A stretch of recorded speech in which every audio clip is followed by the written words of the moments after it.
કરશે જોરદાર તાળીથી વધાવશો જે કરશે તાળીઓથી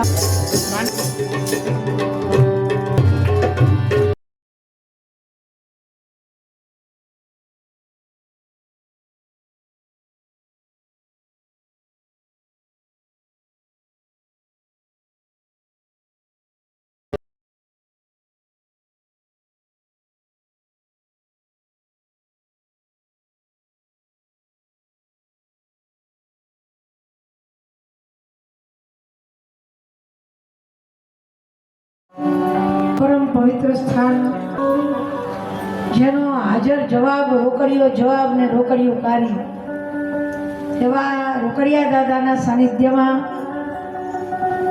અમારા સાધુ સમાજનું ગૌરવ એવા પૂજ્ય દિનેશ બાપુ એટલે કે નિમાવત પરિવાર દ્વારા ભવ્યથી ભવ્ય દિવ્યથી દિવ્ય પરમ પવિત્ર ભાગવત કથા જ્ઞાન યજ્ઞ રૂપી અહીંયા જ્ઞાન ગંગા પ્રગટ કરાવી છે એવા પૂજ્ય નિમાવત પરિવારના સમગ્ર સંતો આ જગ્યાના વર્તમાન મન શ્રી પૂજ્ય ઓમ પ્રકાશદાસજી મહારાજ સ્થાનિક દેવી દેવતાઓ પૂજ્ય ગૌ માતા અને અન્ય ભૂદેવો સંતોના ચરણમાં મારા જય સિયારામ દંડવત પ્રણામ. તવ કથામૃતમ તૃપ્ત જીવનમ વ્યાસપીઠ પર મારા કૃપાપાત્ર શિષ્યા મહામંડલેશ્વર શ્રી શ્રી 1008 રત્નેશ્વરી દેવી બિરાજી કથાનું રસપાન કરાવે છે. ભાગવત કથા પરમાત્માની કૃપા હોય, પિતૃદેવના આશીર્વાદ હોય, જગદંબાની દયા હોય તો જ આ કથા થઈ શકે છે. નહીતર એક ખાલી સત્યનારાયણની કથા કરવી હોય ને બાપુ તો એ અઘરી પડે. તો આ પરિવારને ધન્યવાદ આપું કે તમે ભગીરથ બન્યા છો આ કથાને અહીંયા પ્રગટ કરવા માટે. તો નિમાત પરિવારને આપણે તાળીઓનો ગડગડાટ વધાવીએ. દિનેશ બાપુએ વાત કરી પણ પરસ્પર દેવો ભવ, પરસ્પર રીતે આપણે બીજાને મદદ કરવી, લેટ ગો કરવાની ભાવના રાખવી. મારા તમારા જીવનમાંથી જ્યારે ઈર્ષા આપણા જીવનમાં જો બાધક બનતું હોય તો એ તો ઈર્ષા ને અભિમાન બે.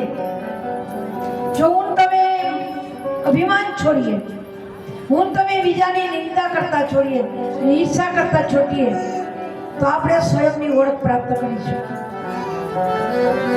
અને આ ભાગવત કથામાં એવા ઘણા બધા દાખલાઓ બતાવ્યા છે કે ઈર્ષા અને અભિમાનથી કેટલા લોકોનું પતન થયું અને ઈર્ષા અને અભિમાન મટવાથી કેટલા લોકોનું કલ્યાણ થયું. ભાગવત કથામાં અત્યારે જે પરમ પવિત્ર પ્રસંગ ચાલી રહ્યો છે પરીક્ષિતજી મહારાજનો, સાધુ છે ને એને વંદન. સાધુનો બીજો અર્થ થાય છે ભૂસા. બીજા માટે ઢાંકણ બને એ સાધુ થઈ છે. બીજા માટે ટાઢ હોય ને જે ઢાંકણ બને એ સાધુ સમાજ છે. સાધુ સમાજ સરીચ કપાસ, કપાસના ફૂલ જેવો સાધુ સમાજ છે. અનેક પ્રક્રિયામાંથી પસાર થઈ અને બીજાના શરીરનું ઢાંકણ બને તો રૂડો આ સાધુ સમાજ છે. અન્ય જ્ઞાતિના દરેક લોકો, અમારા પ્રભુભાઈ દેરાળાવાળા, બીજા ભક્તો બધા પધાર્યા છે. અને પૂજ્ય બાપુએ વાત કરી કે માતાજી આપણે કથાનું આયોજન કરવું છે. હવે બેનની કથા અમદાવાદ હતી પણ હનુમાનજી મહારાજની કૃપા કરવી બરોબર બાપુ બેઠેલા થઈ એ લોકોનો ફોન આવ્યો, માતાજી અમારે કથા પાછલા વીકમાં લેવી છે. તો એક ટાઈમે તરત કથા અહીંયા પ્રાપ્ત થઈ ગઈ આ જ સમયમાં. તો એ પણ હનુમાનજી મહારાજને પિતૃદેવની દયા જ છે.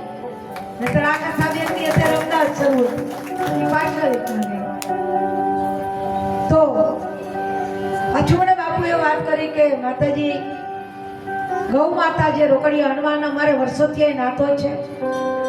માતાજીએ ઘણી કથાઓ કરી છે, રામ કથા ભાગવત ઘણી કરી છે. બે વખત તો અયોધ્યાજી રોકડિયા દાદાના સાનિધ્યમાં જી અમારા દશરથ મહેલ ત્યાં પણ કથા કરેલી, જુનુગાચાર્ય મહારાજના સાનિધ્યમાં. તો સંતોનું સાનિધ્ય પ્રાપ્ત થવું ની પણ મોટી ભગવત કૃપા હોય તો થાય, હે નહીતર થતું નથી.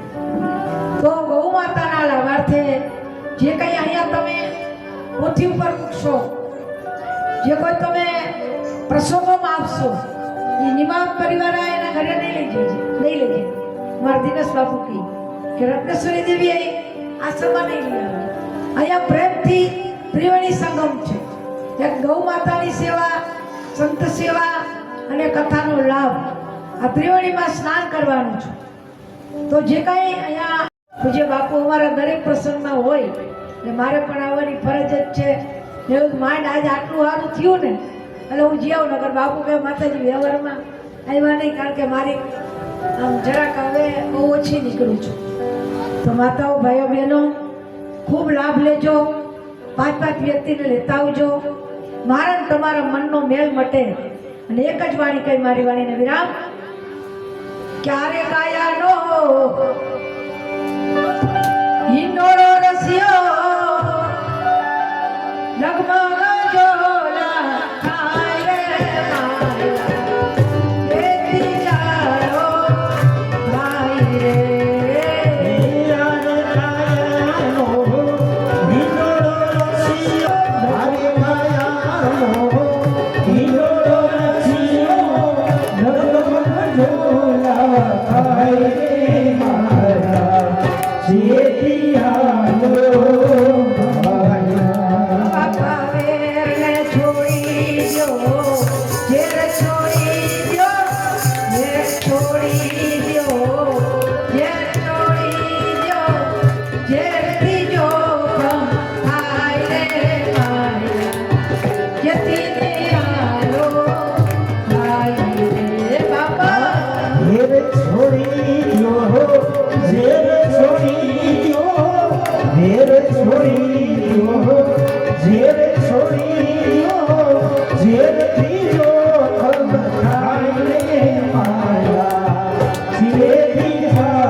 છોડી દઈ, કાંટા કાકરા લાગવાના, એમાં ફૂલડાની સેજુ બિછાવી દઈ.